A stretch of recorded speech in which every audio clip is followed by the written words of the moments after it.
माझ्या पोटाचं आणि नाकाचं अफलातून ट्युनिंग आहे.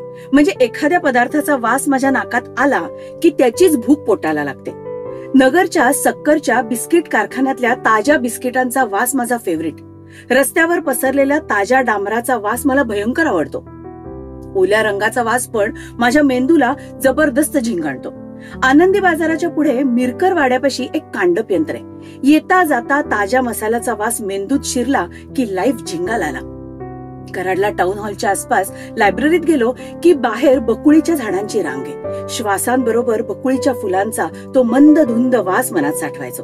ताज्या मोगऱ्याच्या फुलांचा वासही असाच लाजवाब. औरंगाबादला गुलमंडीत एक अत्तर गल्ली आहे. तिथे सगळी अत्तराचीच दुकानं. सगळ्या दुकानातल्या अत्तरांचा एक कॉमन वास मेंदूला सुगंधित करतो. नगरला दुपारी सोपानराव वडेवाल्याच्या गरम वड्याचा वास असाच भुकेला वास. नगरून पुण्याला येताना सणसवाडीपाशी एक हॉटेल बगीचा आहे. तिथून कुठल्याही वेळेला जा, गरमागरम रोटीचा वास सुटलेला असतो.